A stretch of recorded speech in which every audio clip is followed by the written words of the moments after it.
Isang magandang araw po sa ating lahat and welcome to a very special moment here in the heart of Binondo.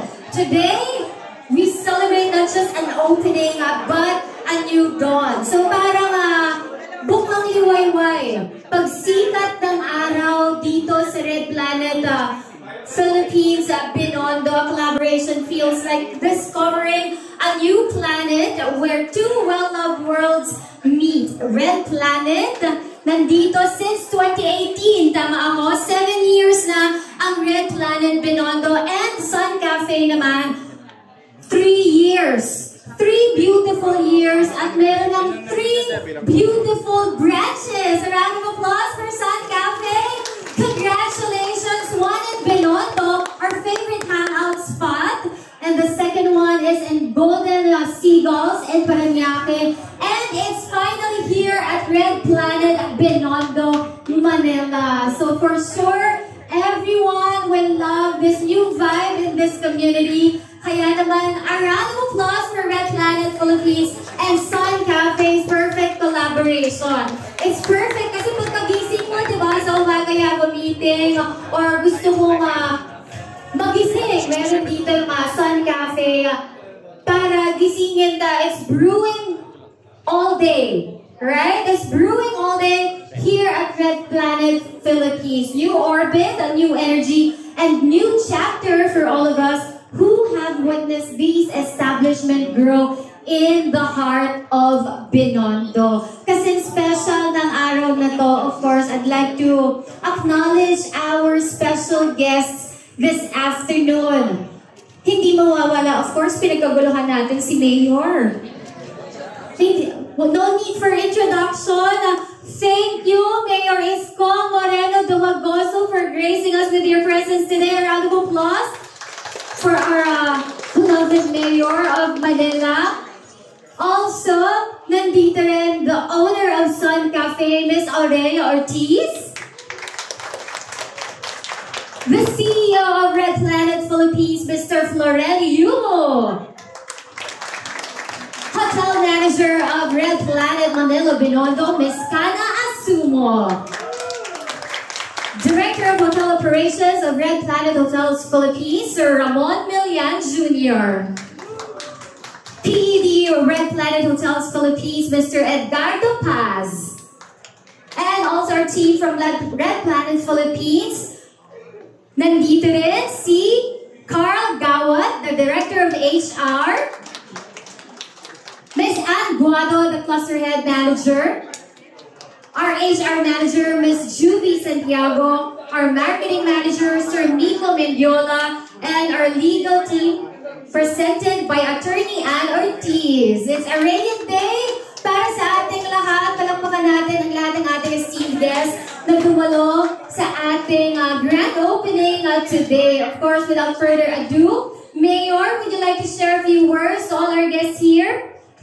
Everyone, palakpakan natin Mayor Isko Moreno Dumagoso. Thank you.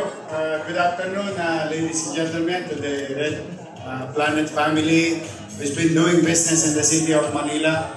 They're all over the city now, and I hope more branches of Red Planet Hotel in the city of Manila. And with that, of course, our nakakatatlo na. So, sa tatlong branch ng ating tindahan, itong Sun Cafe, dalawa sa Maynila. Eh, mukhang magandang 2026. Baka mamaya, 5 na. But I'm happy and proud to be here as your city government in our own little way, showing to business community across value, no? Across industry, that your city government will always welcome you to the city of Manila. Now, Manila is growing for the past 4 months, and I would like to inform, especially Red Planet, who's catering our visitors in the city. Manila, we just received almost 7,000 in the last 4 months of new businesses in the city because of the rules being reintroduced. No? It was introduced, that kind of policy, in 2019 and 2022. But it was removed or changed nung mga nakaraang taon. So we went back and put back the policy of ease of doing business in the city. And with that, the market, the business community reacted positively. So that's why we are very excited that if at the rate we're going, there will be more foot traffic in the city of Manila. More foot traffic, more business, more jobs for the people of Manila. And that is our goal. In line with our direction, in our commitment. In the next 10 years, in the city of Manila, your city government will continue to invest in NBN, on NBN. NBN means minimum basic needs. Housing, education, healthcare, and jobs. These are the 4 pillars of services that we, as your government in the city of Manila, will continue to invest heavily so that, para naman tumaas ang antas ng pamumuhay sa lungsod. Manila is old. It is an old city. No comparison to Taguig, Makati Avenue, and so on and so on. But with that kind of challenges, it is also an asset. This old city has so much history. And with history, we have so much story to tell. Like in the case of where we are right now. This is the first and largest Filipino-Chinese community in the world. This is Chinatown. 1 block away, you have the first in the world outside of Hong Kong. The first Hong Kong Shanghai Bank branch headquarters outside of Hong Kong. And now what we all know, 1919 Cafe. That 1919 Cafe used to be HSBC. In 1919, the word itself, the restaurant itself. So, kaya marami tayong yaman. Ang yaman natin ay kasaysayan. Bagamat tayo'y luma, pero ang trabaho ng gobyerno ay gawin itong maaliwalas. Maaliwalas at panatag ang pamumuhay. So that businesses can come in and make a living, strive, and hopefully be successful. Malaking merkado ang Maynila. Yan ang asset natin. At palalo pa itong lalaki, huwag kayong mag-alala, pumanatag kayo in our own little way. I and our City Hall employees, huwag kayong mag-alala, magbubuti po kami.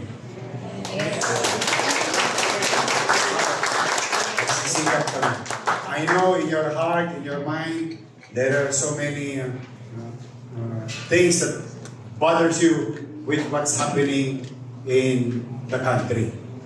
But don't worry, your city government will not participate in creating uncertainty in our country.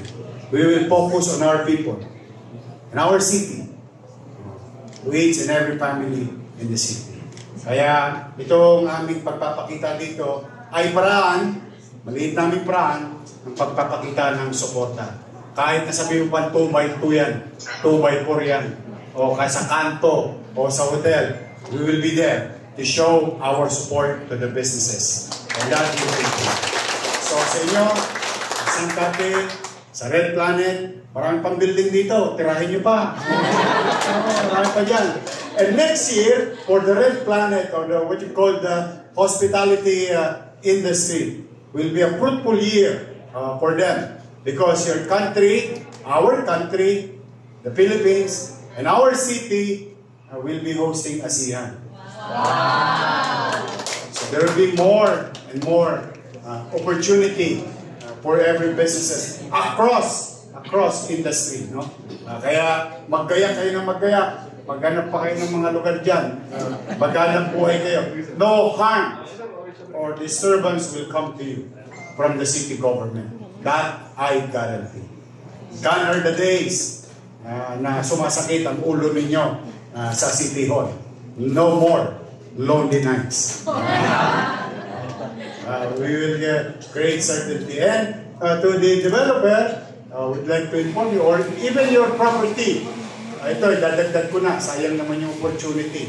Because this is one of the great policy that we call the part of the ease of doing business. In the zoning board, your zoning authority used to require you 22 items to comply with the zoning.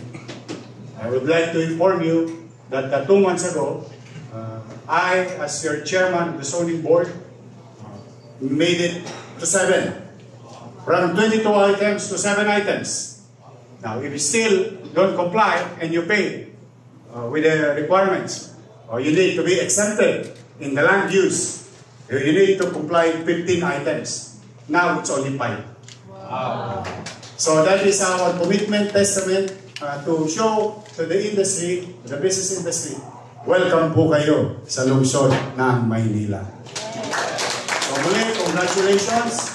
I'm happy and proud to be here, and I wish that God will always continue to guide and bless each and every one of us. Thank you. Magandang araw. Pagpalain nawa kayo ng Pong May Kapal. Manila!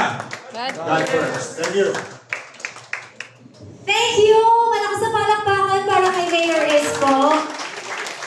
Of course, before we proceed with our program, Mayor, mag-enjoy ka muna dahil meron kami pin-repair na isang tradition talaga dahil nandito tayo sa Chinatown. Everyone, let's enjoy.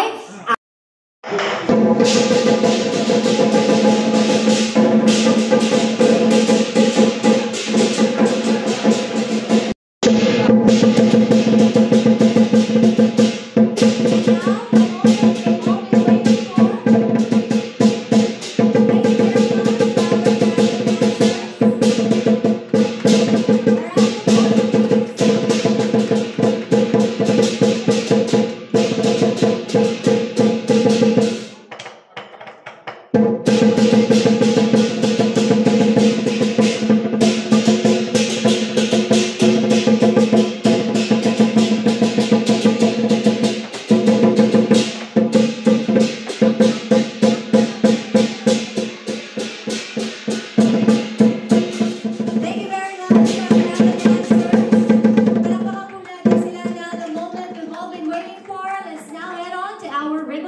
Red Planet Philippines CEO, Mr. Florencio. Red Planet Binondo Hotel Manager, Ms. Kana Asumo. Chief Executive Officer of Sun Cafe Manila, Ms. Aurelio Ortiz. And Sun Cafe Manila Operations Manager, Mr. Patrick C. Here, please hold the scissors. Pretend lang po muna to cut the ribbon and pose. Okay, let's have a photo muna. Just a photo. Everyone smile. Yes. Alright, kaya naman. Everyone, please help me on our countdown. Cut the ribbon in 3, 2, 1. Congratulations! Sun Cafe is finally here at Red Planet Binondo. Congratulations, our VIPs, please. One more photo.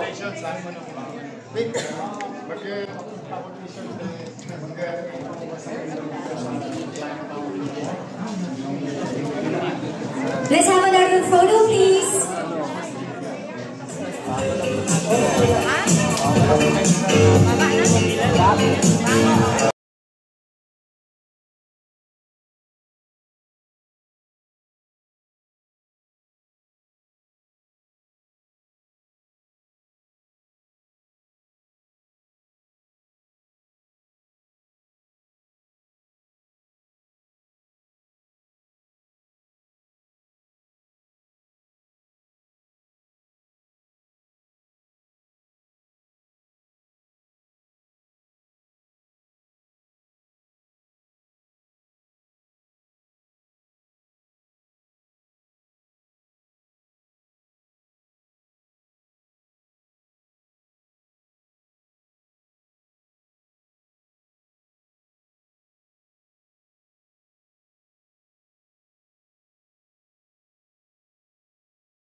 Congratulations to Red Planet Binondo and Sun Cafe on this milestone. This collaboration is proof that when two communities' favorites come together, they create something.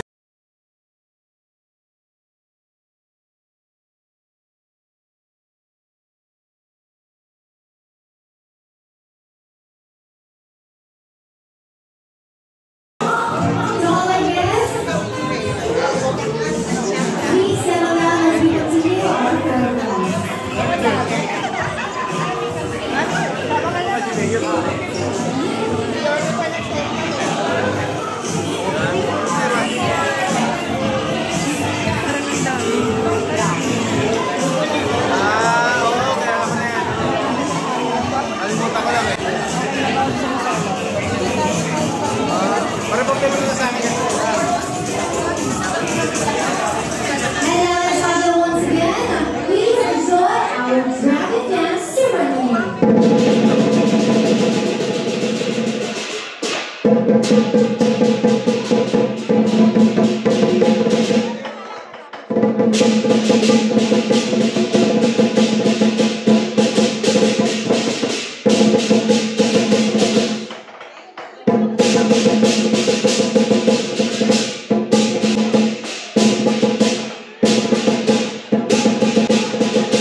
Punta sa Montero.